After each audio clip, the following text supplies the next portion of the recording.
இந்த பூமி பரப்பில் உள்ள நிலம் முழுவதும் கோடான கோடி மனிதர்கள் உழைத்து படைக்கிற செல்வம் முழுவதும் சமூகம் முழுவதற்கும் சொந்தமாக இருக்க வேண்டும் என்று அந்த கட்சி சொல்லுகிறது. இது ஒரு உத்தமமான கோஷம். இந்த கோஷம் உலகம் முழுவதும் வெற்றி பெறுமானால் அப்பொழுதுதான் மனிதகுலம் நாகரீக உலகில் நுழையும் என்று சொன்னார். எவர்கள் முன்வைத்த சமத்துவ நெறியை பாரதி பாடி, கவிதையிலும் பாடி, உரைநடையிலும் சொல்லி புரிய வைக்க முயன்றான். இவர்கள் புரிந்து கொள்வதற்குத்தான் அவன் குறிப்பிட்டு சொன்னான். அதற்கு முன்னர் பாஞ்சாலி சபதம் பாடுகிற போது பாரதி பாடினான். நாட்டையே தர்மன் வைத்து சூதாடுகிறான். தர்மன் நாட்டை வைத்து சூதாடுகிற போது பாரதி அந்த காவியத்திற்கு உள்ளே நுழைந்து சாட்டை அடி கொடுக்கிறான் இவர்களுடைய ராஜாங்க நடவடிக்கைகளை. என்ன சொல்லுகிறான்? ஊரை ஆளுகிற அரசர்களின் அட்டகாசங்களை 4 வரியில் பதிவு செய்துவிட்டு இவர்கள் நாட்டு மக்களின் நலன் பேணுகிற அரசு அல்ல என்று சொல்லுகிறான். அப்படி சொன்ன அதே பாரதி ரஷ்ய புரட்சி வெற்றி பெற்ற போது இடிபட்ட சுவர் போல கலி வீழ்ந்தான் கிருதயுகம் எழுக என்றுதான் குறிப்பிடுகிறான். குடிமக்கள் சொன்னபடி குடிவாழ்வு மேன்மையுற குடிமை நீதி கடியொன்றில் எழுந்தது வார் குடியரசு என்று இந்தி தமிழ் இலக்கிய வரலாற்றில் குடியரசு என்பது எது என்பதற்கு இலக்கணம் கொடுத்தவன் பாரதி. அதிலேதான் ரஷ்ய புரட்சியவன் இப்படி குறிப்பிட்டான். 1919 கம்யூனிஸ்ட் கட்சியாக அது மலர்ந்தது, போல்ஷிக் கட்சி. அதனுடைய தொடர்ச்சி தான் இந்தியாவிலும் கம்யூனிஸ்ட் கட்சி தொடங்கியது. இது என்ன சொல்லிற்று? ஏன் இந்தியாவில் இவ்வளவு அட்டகாசம் நிகழ்ந்தது?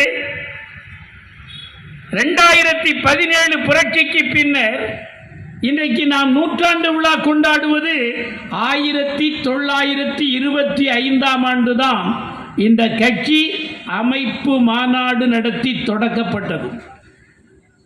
நன்றாக கவனியுங்கள். 1925 டிசம்பர் மாதத்தில் தான் தொடங்குகிறது அமைப்பு மாநாடு. ஆனால் 24வது ஆண்டிலேயே கான்பூர் சதிவழக்கு போட்டு, கான்பூர் கம்யூனிஸ்ட் சதிவழக்கு போட்டு அனைத்து தலைவர்களையும் உள்ளே தள்ளிவிட்டார்கள். அது பிறப்பதற்கு முன்னரேயே இந்திய தாயின் கருவறையில் கரு கொண்டிருந்த கம்யூனிஸ்ட் கட்சியை எட்டி உதைத்து கருவிலேயே கலைக்க முயற்சி செய்தார்கள். ஆனால் அதையும் மீறி பிறந்தது கம்யூனிஸ்ட் கட்சி. சகல தடைகளையும் தகர்த்து பிறந்தது கம்யூனிஸ்ட் கட்சி. அது தொடர்ந்தாங்கே உட்பட அனைத்து தலைவர்களும் தண்டிக்கப்பட்டார்கள். சாதாரண ஜெயில் அல்ல, விலங்கு பூட்டப்பட்ட ஜெயில். அது தகர்க்கப்பட்டது. அதற்கு முன்னர் 2 ஆண்டுகளுக்கு முன்னர் 1922 27 வரை இந்த 5 ஆண்டுகளில் பெஷாவார் சதி வழக்கு என்று 5 கம்யூனிஸ்ட் சதி வழக்குகளை போட்டார்கள். அவ்வளவு தலைவர்களும் கைது செய்யப்பட்டார்கள். லாகூர், கல்கத்தா, மும்பை, எல்லா இடங்களிலும், கான்பூர் உட்பட கைது செய்யப்பட்டார்கள். அப்படி கைது செய்யப்பட்டவர்கள் 28 முடிந்து 29 வெளிவருகிற நேரத்தில் அவர்கள் வெளியே வந்துவிட்டார்கள். விடுதலை அடைந்து தண்டனையை அனுபவித்து வெளியே வந்தவுடன் மீரட் சதி வழக்கு போட்டார்கள். 31 கம்யூனிஸ்ட் தலைவர்களின் மீது மீரட் சதி வழக்கு. அது 4.5 ஆண்டுகள் கழித்துத்தான் வெளியிலே வருகிறார்கள். அந்த கட்டத்திலே தான் அந்த 31 கம்யூனிஸ்ட் தலைவர்களை விடுதலை செய்ய வைப்பதற்கான முயற்சியை தேசிய விடுதலை இயக்கம் காங்கிரஸ் கட்சியின் மதிப்புமிக்க தலைவர் மோதிலால் நேரு, ஜவஹர்லால் நேருவின் தந்தையின் தலைமையில் ஒரு வழக்கறிஞர் குழு அமைக்கப்பட்டு காந்தியடிகளே மீரட் சதி வழக்கு தலையிட்டு அவர்களை உள்ளே சென்று சந்தித்து பேசினார் கம்யூனிஸ்டுகளை. அப்பொழுதுதான் கம்யூனிஸ்டுகள் சொன்னார்கள், தாங்கே சொன்னார், நீங்கள் எங்களை பார்க்கிறீர்கள், ஆனால் திடீரென்று வெள்ளையர்களுக்கு எதிராக வீறு கொண்டு போராட்டம் நடைபெறுகிற போது உடனே வாபஸ் பெற்றுக் கொள்ளுகிறீர்கள். அப்படி வாபஸ் பெறமாட்டேன் என்று உறுதியளிக்க வேண்டும் என்று நிபந்தனை விதித்து அதை ஏற்றுக்கொண்டார் காந்தியடிகள். எனவே கம்யூனிஸ்டுகளின் வரலாறு தேசிய விடுதலை இயக்கத்தோடு தொடங்குகிறது. எப்படிப்பட்டவர்கள் இந்த கட்சிக்கு தலைமையேற்றார்கள்? எவ்வளவு புகழ்மிக்க தலைவர்கள் தலைமையேற்றார்கள்? பிறப்பதற்கு முன்னரேயே சதி வழக்கு, கான்பூர் சதி வழக்கோடு மீரட் சதி வழக்கு 5, அதற்கு பின்னர் மீரட் சதி வழக்கு, அதற்கு பின்னர் முன்னர் பெஷாவார் சதி வழக்கு. 34 விடுதலையாகி வெளியிலே வருகிறார்கள். வந்தவுடன் இந்தியாவில் கம்யூனிஸ்ட் கட்சி தடை செய்யப்பட்டது 8 ஆண்டு காலம். 34 இருந்து 42 வரையிலும் கம்யூனிஸ்டுகள் என்று வெளியிலே உலக முடியாது, கம்யூனிஸ்ட் கட்சி இயங்க முடியாது என்று தடை செய்தார்கள். தடைக்கு முன்னர் சதி வழக்குகள், சதி வழக்குக்கு பின்னர் தடை. எப்படி மூச்சு விட முடியும்? எப்படி இந்த கட்சி தப்பி பிழைத்தது? இவ்வளவு சதி வழக்குகளை கடந்தா, இவ்வளவு தடைகளை கடந்தா. அப்படி தடை செய்யப்பட்ட காலத்திலே தான் கம்யூனிஸ்டுகள் கட்சியை கலைத்துவிட்டு ஓடிவிடவில்லை. ஊரூராக அலைந்து திரிந்து விவசாயிகளை விவசாய சங்கமாக கட்டினார்கள். தொழிலாளி வர்க்கத்தை வர்க்க ரீதியாக ஐக்கியப்படுத்தினார்கள். மாணவர்களை திரட்டினார்கள். மக்களை அலையலையாய் திரட்டி இந்திய வரலாற்றில் இல்லாத பிரம்மாண்டமான போராட்டங்களை நடத்தி காட்டினார்கள். ஒரு உதாரணத்தை நான் குறிப்பிட விரும்புகிறேன். பஞ்சாலை தொழிலாளர்கள் மும்பை நகரத்தில் 6 மாத காலம் வேலை நிறுத்தம். 6 மாத காலம் இவர்கள் தடை, தாக்குதல், தலைவர்கள் சிறை, கட்சிய தடை, எல்லாவற்றையும் தாண்டி வேலை நிறுத்தத்தில் வெற்றிகரமாக முடித்து காட்டிய கொடிதான் இந்த இரத்த செங்கொடி. இதனுடைய வரலாறு கீர்த்தி மிக்கது. கட்சி சிறியதுதான், காரம் கடுமையானது.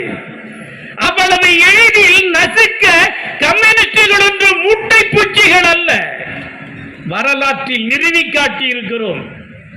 மிருகங்களால் கூட தாங்க முடியாத சித்திரவதைகளை தாங்கியவர்கள் கம்யூனிஸ்டுகள். வரலாறு நடிகரும் எங்களின் தலைவர்களின் வாழ்க்கை வரலாறு முழுவதும் அடக்குமுறைகளாலேயே செதுக்கப்பட்டவர்கள். தொடர் பாலதண்டாயுதம் புகழ்மிக்க கம்யூனிஸ்ட் இயக்கத்தின் தலைவர். அவர் பெயரால் தான் தமிழ்நாடு கம்யூனிஸ்ட் அலுவலகம் இருக்கிறது. அவர்தான் கூட்டத்தில் சொல்லுவார், எங்கள் உயிர் எங்கள் பாக்கெட்டிலேயே இருக்கிறது, எப்பொழுது எவன் கேட்டாலும் எடுத்துக் கொடுப்போம். நாங்கள் தியாகத்திலே பிறந்தவர்கள், நாங்கள் தியாகத்திலே வளர்ந்தவர்கள், தியாகத்திலேயே மடிவோம் என்று சொன்னார். அத்தகைய அக்கறை பூர்வமான பங்களிப்பு செலுத்திய மகா உன்னத தலைவர்களால் இந்த கட்சியின் அடித்தளம் கட்டப்பட்டது. இந்த அடித்தளத்தில் தான் நின்று கொண்டிருக்கிறோம். எங்களுக்கு வழிகாட்டுவது நபர்கள் அல்ல, இதைத்தான் புரிந்து கொள்ள வேண்டும். எங்கள் ஞான குருக்கள் யார்? உலகத்தையே புரட்டி போட்ட சிந்தனையாளன் உலகமே இன்றும் உலக முதலாளித்துவம் ஏகாதிபத்தியம் கண்டு அஞ்சுகிற மகா உன்னதமான தலைவன் கார்ல் மார்க்சும் ஏங்கல்ஸும் அவர்களால் தூங்க விடாமல் அவர்களை உசிப்பிக் கொண்டே இருக்கிறது. அவர்கள் படைத்த படைப்புகள் உலகத்தையே மாற்றுகிற ஒரு வெடிகுண்டு புத்தகம்தான் கம்யூனிஸ்ட் கட்சியின் அறிக்கை என்று 1848 ஏப்ரல் மாதம் வெளியிடப்பட்டது. அந்த புத்தகம் வெறும் 24 பக்கங்கள் தான்.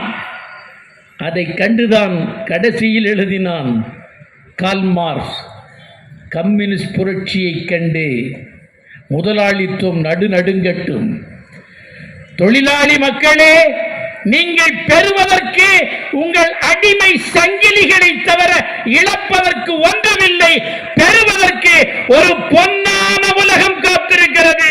அதுதான் சோசியலிஸ்ட் சமூகம். அந்த சமூகத்தை நோக்கி பிறந்ததுதான் கம்யூனிஸ்ட் கட்சி. எழுதி வைத்துக் கொள்ளுங்கள். இந்தியாவும் உலகும் கம்யூனிஸ்ட் வாழ்க்கை முறை. என்ன வாழ்க்கை முறை அது? எது கம்யூனிஸ்ட் வாழ்க்கை முறை? ஒரு குழந்தை தாயின் கருவறையில் கரு கொள்ளுகிறது. கரு கொள்ளுகிற கரு வளர வேண்டுமானால் அதை சுமந்து கொண்டிருக்கிற தாய்க்கும் சுமக்கிற அந்த கருவுக்கும் உணவு வழங்கப்பட வேண்டும், ஊட்டச்சத்து வழங்கப்பட வேண்டும். இல்லை என்றால் அது ஊனமாக பிறந்து விடலாம், குறைபிரசவமாகி விடலாம், அல்லது எலும்பும் தோலுமாக பிறந்து விடலாம். ஒரு பிரஜை, சமூகத்திற்கு வர இருக்கிற ஒரு பிரஜை இத்தகைய குறைவான முறையற்ற முறையில் வந்துவிடக் கூடாது என்று கவனிக்கிற சமூகம் இங்கே இல்லை. கருவில் வளருகிற குழந்தைக்கு தாயின் நாபிக்குடி மூலம் உணவு வழங்குகிறது அல்லவா? அந்த தாய்க்கும் உணவு வழங்குகிற ஊட்டச்சத்து வேண்டும். இவற்றை கொடுக்கவில்லை என்றால் அந்த சமுதாயம் குற்ற சமுதாயம் என்று நாங்கள் குற்றம் சாட்டுகிறோம். கருவறையில் வளருகிற சிசுவுக்கு எது தேவை? ஊட்டச்சத்து தேவை. அதற்கு ஊட்டச்சத்து தேவை என்றால் அதை சுமக்கிற தாய்க்கு ஊட்டச்சத்து தேவை. ஆனால் ஒரு விவசாய கூலி தொழிலாளி,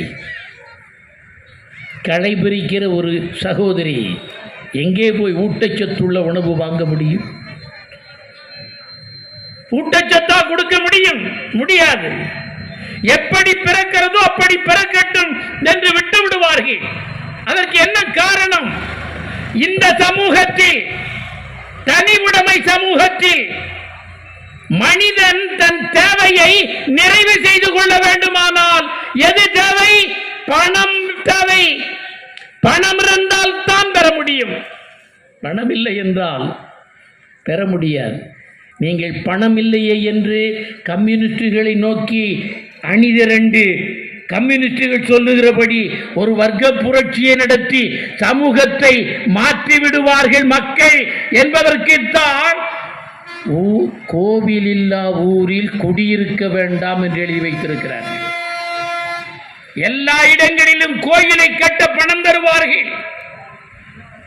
மூடக்கருத்துத்தான் இந்தியாவை வழிநடத்தி கொண்டிருக்கிறது. மூடக்கருத்தின் மூலம்தான் இன்றைய ஆட்சியாளர்கள் அதிகாரத்தில் இருக்கிறார்கள். மூடக்கருத்துக்களை தொடர்ந்து வளர்ப்பதன் மூலம்தான் தங்கள் ஆணவ அதிகாரமும் அதிகாரத்தை பயன்படுத்தி கோடிக்கணக்கில் கொள்ளையடிப்பதற்கும் வாய்ப்பு இந்த மூடத்தனத்தால் ஏற்படுகிறது.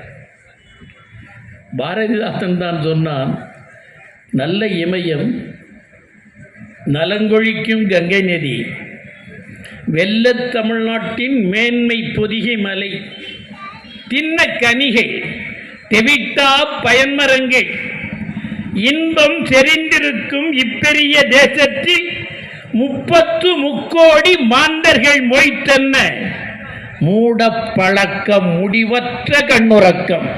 ஓடுவது என்றோ ஒளிவது என்றோ நான் அறியேன் என்று சொன்னான். இந்த மூடப்பழக்கத்தை தான் படிக்கட்டாக பயன்படுத்தி மோடி மாதிரி பித்தலாட்ட பெருவழிகள் அதிகாரத்தை அறுவடை செய்திருக்கிறார்கள். இந்த மூடக்கரத்திலிருந்து மக்களை விடுவிக்க போராடுவது இன்றைய காலத்தின் தேவையல்லவா? இதை உணர்ந்து போராடிய போற்றுதலுக்குரிய பகுத்தறிவு பகலவன் தந்தை பெரியார் நினைந்து நினைந்து போற்றத்தக்கவராவார். எத்தனை பிரச்சனைகளிலும் மக்களை வெளிப்பூட்டுவதில் எவ்வளவு கூர்த்த மதியோடு போராடி இருக்கிறார்கள். சித்தர்கள் கூட பாடினார்கள், ஜாதிய இழிவு வர்ணாசிரம முறையை வைத்து கொடி கட்டினார்கள் அல்லவா? அவனவனுக்கு அந்தந்த தொழில், செருப்பு தைக்கிறவன் செருப்பு தைக்க வேண்டும், ஆனால் இவர்கள் எதையும் செய்ய மாட்டார்கள் என்று நமக்கு கற்றுக் கொடுத்து நம் கையை வைத்து நம் கண்ணை குத்திக் கொள்வது, நம்மை நாமே கத்தியை தீட்டி நம் கழுத்தை நாமே அறுத்துக் கொள்வது, இப்படி ஒரு நிர்மூடத்தனத்தை கற்றுக் கொடுத்த குருட்டுத்தனம் தான் இந்தியாவில் கோலோச்சுகிறது. இதற்கு எதிராகவும் நாம் போராட வேண்டும். கால் வலிக்கிறதா? ஆஸ்பத்திரிக்கு போக முடியாது. நீங்கள் ஒரு கோவிலில் போய் மந்திரிச்சு கயிறு கட்டினால் 3 மாதத்தில் சரியாகிவிடும் சொல்லுகிறார். மெடிக்கல் சயின்ஸ் இன்னும் கேன்சருக்கு மருந்தே கண்டறியவில்லை. ஆனால் டிவி பாருங்கள், பேஸ்புக்கில் பாருங்கள், இங்க வந்தால் இப்படி செய்தால் எல்லாம் சரியாகும் என்று பகிரங்கமாக ஒரு பொய்யான செய்தியை விற்று பிழைக்கிற அற்ப மானுட புதர் மண்டி கிடக்கிறது தமிழ்நாட்டில். இவர்கள் இதை வைத்தே தான் வியாபாரம் செய்கிறார்கள். இவர்களுக்கு எதிராக யார் வெளிப்பூட்டுவது? முதலில் கம்யூனிஸ்டுகளும் விழிப்படைய வேண்டும், கம்யூனிஸ்ட் கட்சியிலும் விழிப்படைய வேண்டும். இதை விழிப்பூட்டவில்லை என்றால் ஜனநாயக புரட்சியும் நடக்காது, சோசியலிஸ்ட் புரட்சியும் நடத்த இயலாது. அவற்றை நடத்துவதற்கு முதலில் மனிதனை பண்படுத்த வேண்டும். மனிதனை பண்படுத்துங்கள். மனிதனை பண்படுத்தவில்லை என்றால் நிகழ்கால பித்தலாட்ட அரசியல்வாதிகள் அவர்களை தங்கள் ஓட்டு வங்கியாக மாற்றிக் கொள்வார்கள். அதுதான் இன்றைக்கு நடக்கிறது. நாம் சொல்லுவது, ஒரு மனிதன் கருவறையிலிருந்து கல்லறை வரை போகிற வரை அவனுடைய வாழ்வின் ஒவ்வொரு கட்டங்களிலேயும் அவனுக்கு எது தேவையோ அவற்றை தங்குதடையில்லாமல் பெற்றுக்கொள்ளுவதை வாழ்க்கை முறையாக மாற்றியமைக்க போராடுகிறவர்கள் தான் நாங்கள். எங்களின் உயர்ந்த நோக்கம் அது. கருவறையிலிருந்து கல்லறை வரை என்ன தேவையோ மனிதனுக்கு அந்த தேவையை அவன் எளிதில் பெற்றுக் கொள்ளுகிற வாய்ப்பை வாழ்க்கை முறையாக மாற்றியமைக்க பிறந்ததுதான் இந்த அறிவால் சுத்தியல் கொடி. அதற்காக போராடுவதுதான் இந்த அறிவால் சுத்தியல் கொடி. அற்ப மானுடர்கள் அல்ல நாங்கள். நாங்கள் தேர்ந்த சிந்தனையாளர்கள். எங்கள் சிந்தனையை கூர்தீட்டிய சாலைக்கல் மாற்றிய தத்துவ ஞானம். அந்த தத்துவ ஞானம் தான் இருட்டை இருட்டுக்குள்ளும் அந்த இருளும் நம் பார்வைக்கு தெரியாதபடி மறைத்து வைத்திருக்கிற உண்மைகளை கண்டறிகிற ஞானத்தை வழங்குகிற தத்துவம் அது. அந்த தத்துவம் தான் எங்கள் புத்தியிலே உறைந்தும் மறைந்தும் கிடக்கிறது. அதை வைத்துத்தான் நாங்கள் சமூகத்தை பார்க்கிறோம். எனவே நாங்கள் ஏன் வேட்டையாடப்பட்டோம்? சகோதர சகோதரிகளே, கம்யூனிஸ்டுகள் 48 மட்டும் தெலுங்கானாவில் மட்டும் 4000 கம்யூனிஸ்டுகளை சுட்டுக் கொன்றார்கள். நாங்கள் என்ன கேட்டோம்? குழந்தையிலிருந்து கிழவன் வரை அவனுக்கு எது வேண்டுமோ அதை கொடுக்க மறுக்கிற இந்த சமுதாயம் அழிக்க வேண்டும் என்று நாங்கள் போராடுகிறோம். இது குற்றமா? எது குற்றம்? பசித்த வயிற்றுக்கு உணவு கொடுக்காதது குற்றம். கல்யாண வயதில் அந்த பெண்ணை திருமணம் செய்து கொடுக்க கையில் காசில்லாமல் கண்ணீரை வடிக்கிறார்களே பெற்றவர்கள், அவர்களுக்கு விடிவு சொன்னதா இந்த சமூகம்? இதுதான் பண சமூகம். பணமே பிரதானம். நீங்கள் ஒன்றும் வேண்டாம். ஆக்சிடென்ட் ஒன்று நடந்து விடுகிறது, நடக்க வேண்டாம். யாருக்கும் நடந்து விடுகிறது என்றால் மருத்துவமனைக்கு கொண்டு போனவுடன் ட்ரீட்மெண்ட் தொடங்குவார்களா? தொடங்க மாட்டார்கள். என்ன இருந்தால் தொடங்குவார்கள்? பணம். மருத்துவமனை கட்டுவது பணம் பார்க்கவா, நோய் தீர்க்கவா? நோய் தீர்க்கவா இருக்கிறது இந்த மருத்துவமனைகள். பணம் பண்ணுவதற்கு இருக்கின்றன. ஆனால் நாங்கள் சொல்லுகிற சோசியலிசத்தில் பணம் பண்ண முடியாது, நோய்தான் தீர்க்க வேண்டும். அத்தகைய சமூகம் தான் நாங்கள் கோருவது. நாங்கள் கட்ட நினைப்பது அத்தகைய சமூகம். எல்லா ஏழை வீடுகளிலும் கண்ணீர் சிந்தாத நாள் இல்லை. கண்ணீர் சிந்தாத நாள் இல்லை. திரிவிகா தான் ஒரு கவிதையில் சொன்னார், அண்டையன் பசியால் வாட அணங்கொடு மாடி வாழும் மண்டையன் குற்றம் அன்று மண்ணிடும் ஆட்சி குற்றம். ஆட்சி நடத்துகிறார்கள் அல்லவா, அவர்கள் முன்வைக்கின்ற கொள்கை குற்றம். சகோதரிகளே, இந்த பகுதி முழுவதும் வாழுகிற மக்களே, சிந்தியுங்கள். இன்றைக்கு நாட்டை ஆள்வது யார்? மோடியா? இல்லை. ஆள்வது யார்? நிதி மூலதனம் என்று உங்களுக்கு கண்ணுக்கு புலப்படாத அந்த தீய பிசாசுதான் இந்தியாவை ஆளுகிறது. நீங்கள்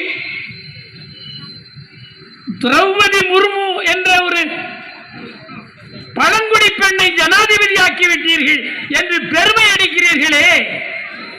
வேதாந்தா என்ற கம்பெனிக்கு ஒடிசாவில் ஞாம்கிரிமாலை உட்பட தண்டகாரண்யா காடுகளை திறந்து விட்டு அங்கு புதைந்து கிடக்கிற இயற்கை வளங்களை கொள்ளையடிக்க அனுமதித்திருக்கிறீர்களே. இது என்ன விளைவை ஏற்படுத்தி இருக்கிறது தெரியுமா? ஒருத்த நாட்டுக்கு தெரியுமா? சகோதரிகளே, தண்டகாரண்யா என்கிற அடர்ந்த காட்டுக்குள் நிலத்தில் வரம்பற்ற கனிம வளம் புதைந்து கிடக்கிறது என்று சேட்டலைட் மூலம் கண்டறியப்பட்டது. அதிலே நம்முடைய புகழ்பெற்ற எழுத்தாளர் அருந்ததி ராய் அங்கே நேரடியாக ரகசியமாக போய் சந்தித்து விட்டு வந்து எழுதினார். அவருடைய பல கட்டுரைகள் புத்தகங்களாக அப்போது வந்தன, 7-8 வருடங்களுக்கு முன்னர். அந்த 28 வகையான கனிம வளங்கள் நிறைந்த பகுதிகளில் ஆயிரக்கணக்கான பழங்குடி மக்கள் பல்லாயிரக்கணக்கான வருடங்களாக வாழ்ந்திருந்தார்கள். அவர்களை இந்த வேதாந்தா என்றால் இந்திய கம்பெனி என்று நினைத்து விடாதீர்கள். இந்திய பெயர் தாங்கி நிற்கிற லண்டனை தலைமையிடமாக கொண்ட அந்நிய பன்னாட்டு பகாசூர கம்பெனி அது. அந்த கம்பெனிக்கு அந்த கனிமங்களை தோண்டி எடுக்கிற உரிமையை இந்த மானங்கெட்டவர்கள், தேச விரோதிகள், தேசத்தை ஆளுகிறவர்கள் அனுமதி கொடுத்திருக்கிறார்கள். நியாயமா இது? தேசத்தின் சொத்தை சூறையாடுகிற குற்றவாளிகள், சிறையில் அடைக்கப்பட்டிருக்க வேண்டிய குற்றவாளிகள் இன்றைக்கு மாண்புமிகு மந்திரிகள். யார் இந்த அமித்ஷா? யார் இந்த மோடி? இவருடைய பின்புலம் என்ன? இவருடைய கடந்த கால அரசியல் வரலாறு என்ன? இவற்றையெல்லாம் துருவி தோண்டி பாருங்கள்.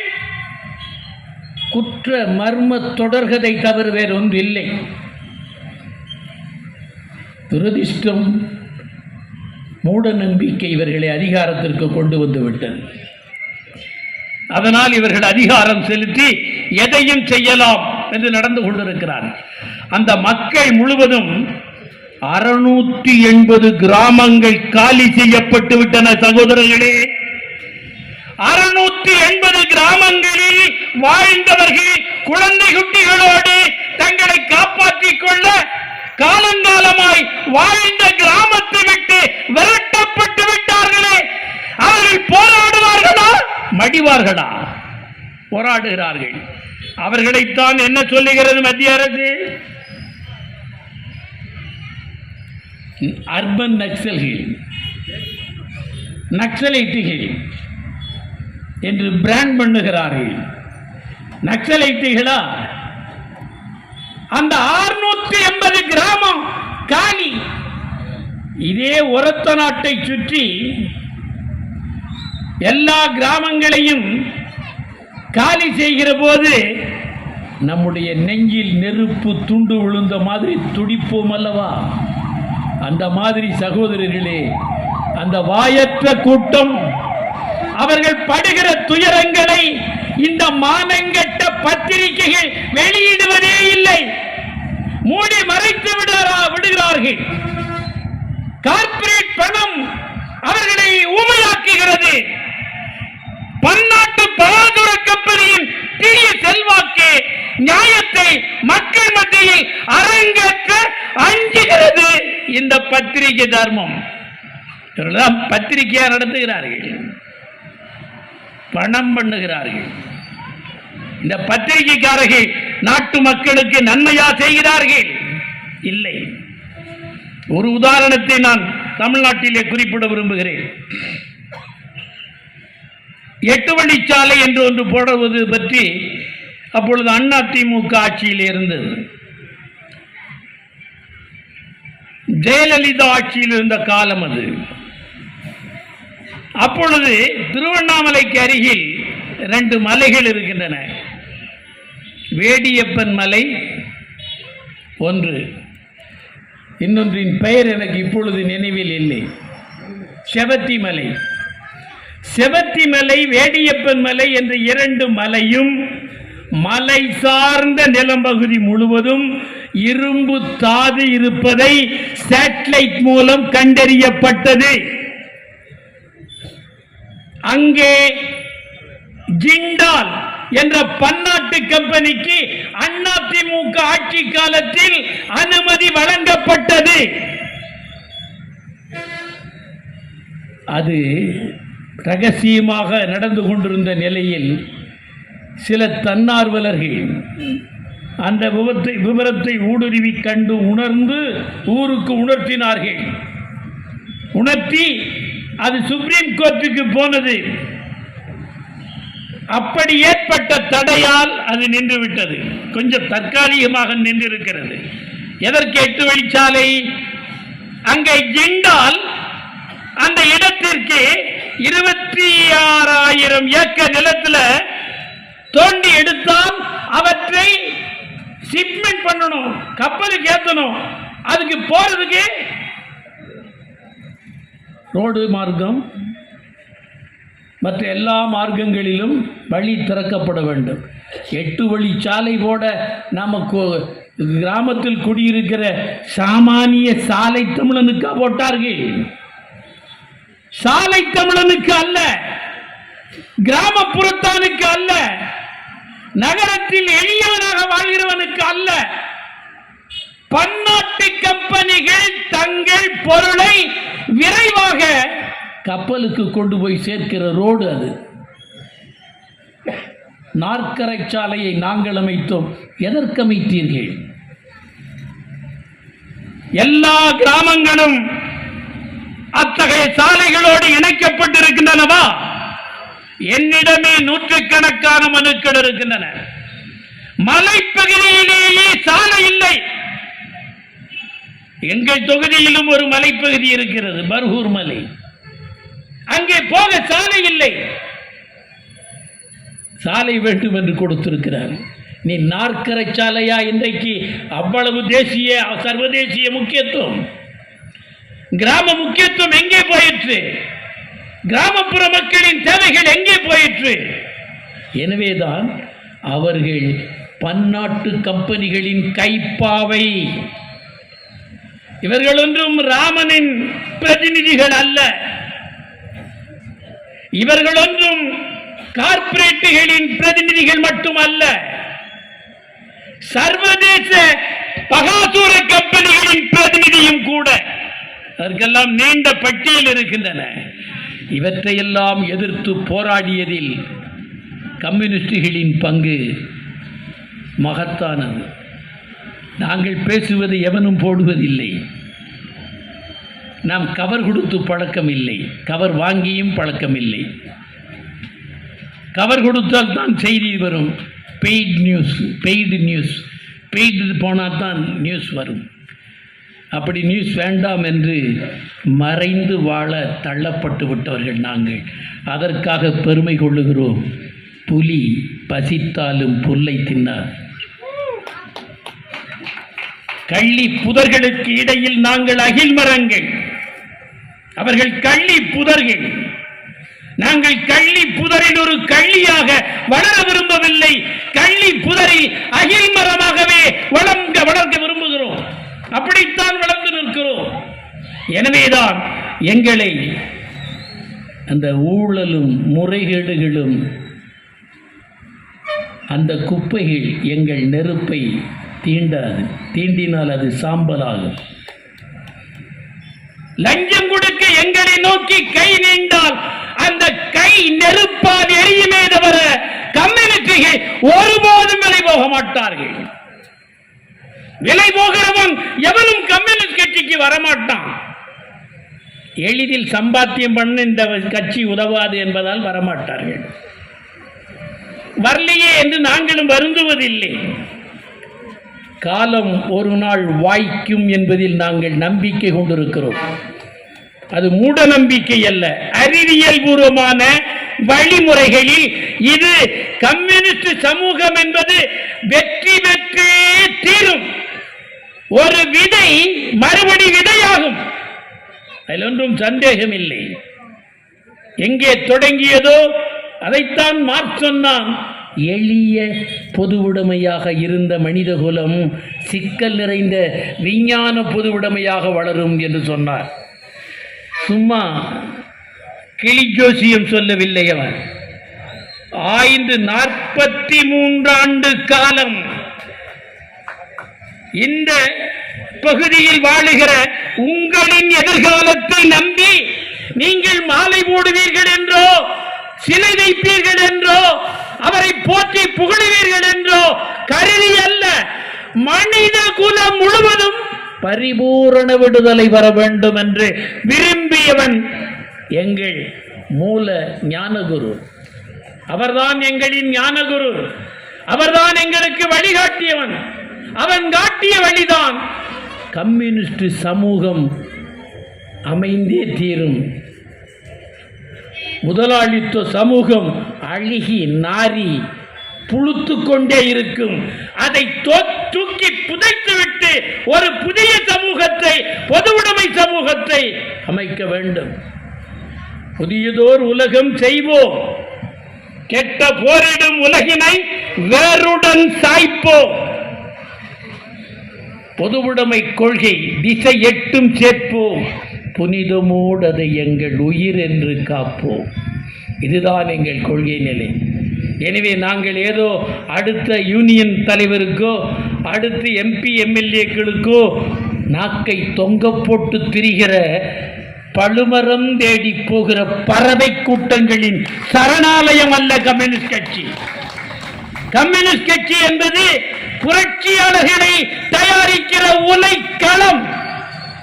கம்யூனிஸ்டுகள் புரட்சியாளர்களை தயாரித்துக் கொடுக்கிற கொல்லன். அதை செய்வதற்குத்தான் கம்யூனிஸ்ட் கட்சி இயங்குகிறது. சகோதர சகோதரிகளே, நீங்கள் விரும்பினாலும் சரி, எங்களை வெறுத்தாலும் சரி, நீங்களே அங்கீகரித்தாலும் சரி, தோற்கடித்தாலும் சரி, உங்கள் கண்ணில் கண்ணீர் வடிந்தால் எங்கள் உடலில் ரத்தம் அதை தடுக்க சிந்தப்படும். அதற்காக நாங்கள் ரத்தம் சிந்தி போராடுவோம். இது எங்கள் குலத்தொழில். பிறர் நலம் பேண, பிறர் துயர் தீர்க்க எங்களை அழித்துக் கொள்ளுகிற பாரம்பரியமே கம்யூனிஸ்ட் பாரம்பரியம். அந்த பாரம்பரியத்திலிருந்து வந்தவர்கள் நாங்கள். அதற்குத்தான் 100 வயது இந்தியாவில், உலகில் 176 வயது.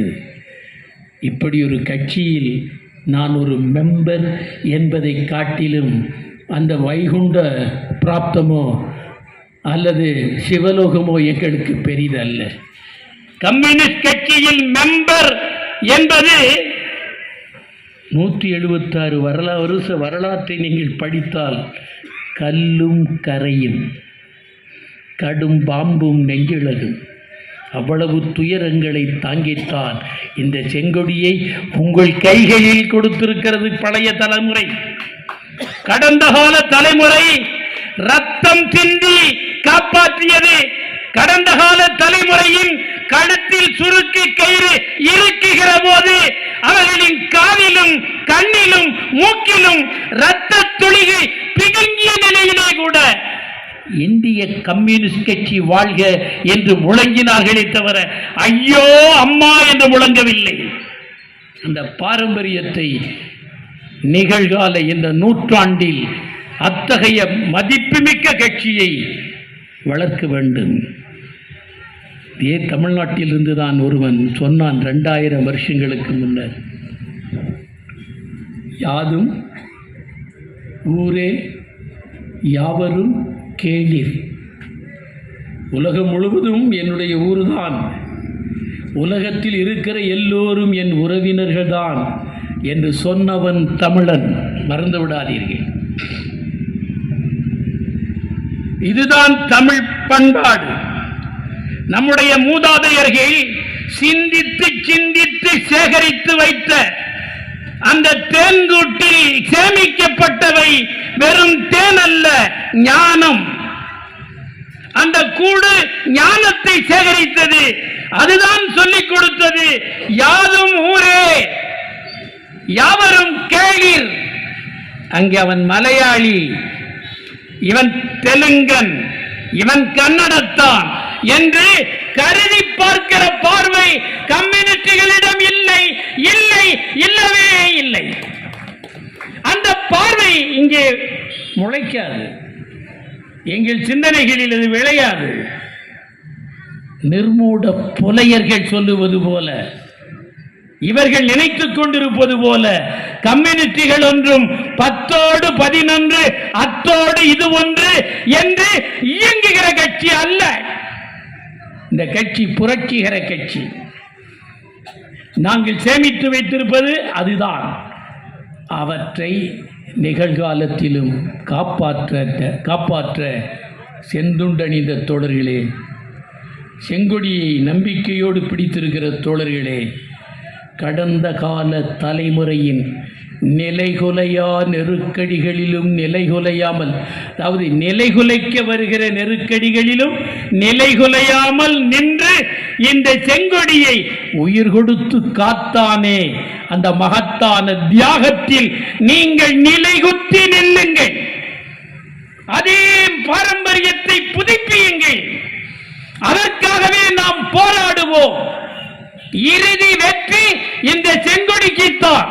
இறுதி வெற்றி மார்க்சிய லட்சியத்திற்குத்தான். இறுதி வெற்றி கம்யூனிஸ்டுகளுக்கு. இப்பொழுது பலரும் மணிமகுடம் சூடுவார்கள், சூடட்டும். வரலாறு எங்களுக்கு மட்டும்தான் இறுதியாக சூட்டும். ஏனென்றால் நாங்கள் சமூக வளர்ச்சி விதிகளை ஊடுருவி கண்டு உணர்ந்தவர்கள் கம்யூனிஸ்டுகள். எப்படி சமூகம் மாறும் வளரும் என்று கண்டுபிடித்து அதற்கு ஒப்ப எங்களுடைய பயணத்தை திட்டமிட்டுக் கொள்கிறவர்கள்.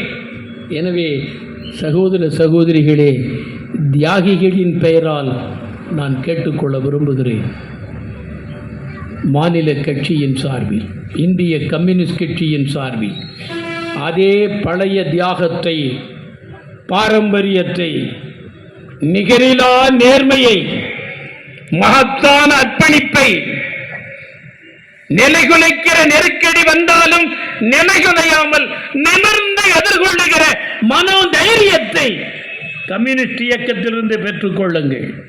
பற்றாத ஊற்று அது, வற்றாத ஊற்று ஊறிக்கொண்டே இருக்கும் அல்லவா?